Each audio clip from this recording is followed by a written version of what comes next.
मगाशी सांगितलंय, पण तुझ्याकडून ऐकायला आवडेल की वेगळे पण काय लोकांना बघायला मिळेल.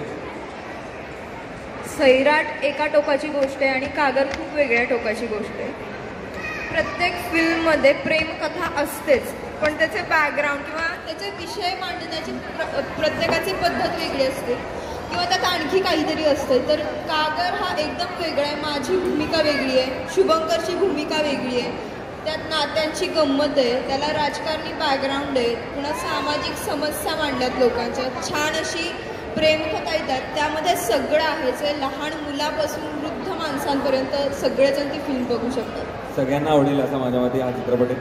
दुसरं मला असं अजून विचारायचं आहे की जर वजनाचा आपण तर एवढा वेळ गप्पा मारल्यात, पण त्याच्याकडे पुन्हा जाणार नाही आहे. त्यातला जो तुझा एक डान्स होता तो खूप गाजतोय, म्हणजे ऑनलाईन आणि डिजिटल मीडियावर आम्ही खूप बघतोय, त्याच्या रिहर्सलपासून त्याच्या टेकिंगपासून वगैरे.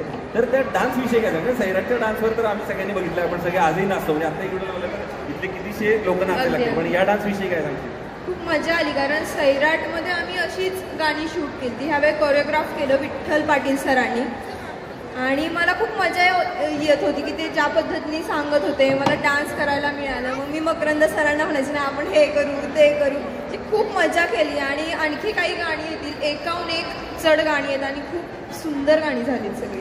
हो. आणखीन एक प्रश्न असा की सैराटमध्ये तुझ्या एक कपडेपट जो होता, म्हणजे आपण त्याला म्हणून एक स्टाईल होती कपड्यांची, तर ती होती आणि माझ्यामध्ये इथल्या अनेक तरुणींनी ती नंतर फॉलो केली. तर या टीझरमध्ये आम्हाला जसं तू मागही या बॅकड्रॉपवर दिसतेस, एका छानशा साडी, एक पॉलिटिकल लुक आहे, म्हणून मी पिवळ्या रंगाचा कुर्ता पण घालून आलो की आपलं मॅचिंग होईल, पण तसं काही झालं नाही. तर या लुकविषयी काय सांगशील साडीचा? लुक म्हणजे आता त्या भूमिकेला तेच करायचं होतं. राणी आहे, ती ज्या पद्धतीने काम करते, जिथे जाते, त्याच्यासाठी साडीतच तो सीन करताना किंवा तुम्हाला ते पाहायचं असेल तर ती त्या लुकमध्ये राणी वाटते. आर्चीला त्या लुकमध्ये केले तरच ती तुम्हाला आर्ची वाटणार आहे. म्हणून आता लुक तर बदलावं लागेल, एक लुक ठेवून नाही ना चालणार. अच्छा, म्हणजे याही भविष्यात याही साडीची स्टाईल, त्यामुळे तुम्ही आत्ताच बघून घ्या कुठला प्रकारे. आणि 26 एप्रिलला हा चित्रपट संपूर्ण महाराष्ट्रभर रिलीज होतोय.